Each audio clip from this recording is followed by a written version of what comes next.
If you're a skilled worker, unqualified, to get through migration, you require the right tools. And one of the right tools is a trade assessment. Darren is the expert, knows all about how to get your job through the qualification boundaries.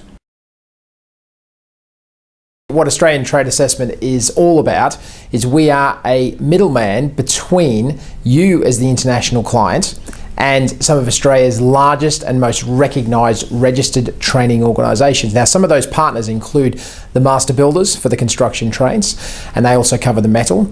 We deal with the Motor Traders Association of New South Wales. These are the largest organisations in their respective fields. We also have relationships with the Hospitality Training Association.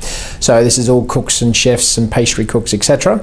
Some of the other relationships include Milcom for telecommunications. We also have Arbitrim for those people that are tree surgeons, and we also have some of the other ones that I have listed down here is Print Training Australia. Okay, so these are bookbinders and pre-press, graphic pre-press, etc. And some of the other ones that we do is the the hairdressing trades, and the hairdressers is through the Queensland Hairdressing Academy. Now, it's important to note for those that the lady who runs that is actually an ex-chairperson of judges in Australia. So some of the most recognised individuals in their fields, and these are the people who assess you. What we do is we take your details and we feed them to these organisations, and they are the people who are the experts in the field that issue you with your Australian qualifications. What's involved here is you are looking to undertake your qualifications and your skill sets to be awarded an AQF3. Now, that's an Australian Qualification Framework Certificate 3. Now, you may hold City and Guilds, you may hold a NVQ or National Vocational Qualification, but this does not automatically entitle you to being awarded an AQF. And the reasoning behind it is very simple. An AQF is an Australian standard. Now, there are standards in this country, as I mentioned, NVQs and City and Guilds. There's standards in throughout Europe, there's standards in the Americas, there's standards in places like Madagascar. The point is that Australia does not automatically go and map their qualifications to Australia's own. What they do is they say, if you want to sit our test and our assessment process using what is known as RPL, Recognised Prior Learning Principles, we can award you credit for our units of competency or the skills that you have to give you the award of an AQF3. It may be a little easier, the process, if you can provide certification and documentation of other qualifications you have outside of Australia. That helps them tick off the competencies, but it doesn't automatically entitle you to that assessment criteria for the AQF3. If you are a skilled individual in your trade, there is nothing for you to be concerned about. All right, what this process is all about is not a written exam to ask you what you know and how it works. It's slightly different. Let me talk to you about the 3 stages in the process. Stage 1 is an initial application. It's only a high-level document. There's no additional evidence needed initially. And all it is, it tells us your name, who you are, what you do, and what you do at a normal day of work. Okay, it's very, very basic. What happens then is you send that to us, and that gets imaged onto the system, which then allows the RTO, this registered training organisation in Australia, to give you an initial assessment. They want to make sure that you are showing some signs that you should be fine. They want to make sure you're not a labourer, for example. Now, once you get that initial approval through, you then move on to stage 2 of a 3-stage process.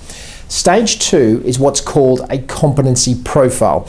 What that means in layman's terms, in basic terms, is it's all the evidence on paper that proves your skill as an individual. So apart from the identification, things like a passport, a copy of your passport page, a recent photograph of yourself, because obviously your passport might be getting a little dated now. You're going to provide things like references, professional references from employers.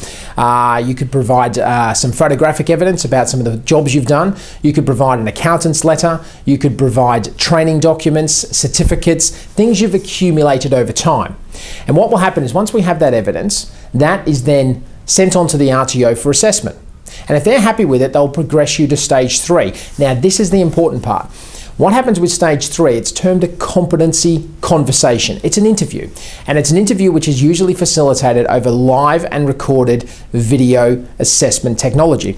And what that means in practice is you need to have access to a PC computer, a broadband connection, a webcam, and a set of earphones. If you've got those 4 things, you can participate, and we'll do a trial connection with you to make sure it works first, and then we will link you up with the assessor in Australia. And what they'll be doing is they'll be questioning you to make sure the evidence that's provided is based on the same individual they're talking to. Okay, it's very, very simple. If you're that skilled tradesperson, you have nothing to worry about. If you are the milkman and your best friend is a solid plasterer, they're going to obviously be asking you lots of technical questions relating to plastering a wall and processes and mixers and all kinds of things. And if you can't freely answer those very, very quickly and accurately, they know that the person that built your evidence profile is probably different to the person answering the questions. And in those cases, you may then be required to set a formal practical assessment with the hands-on. But we work through those in there's only a few cases that actually require that.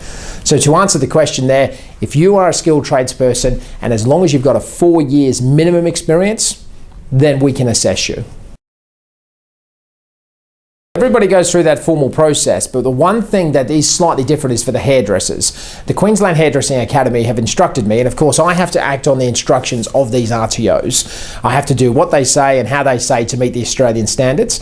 And because hairdressing is one of those things that you can't just ask somebody, how do you cut the hair? You do need to demonstrate it.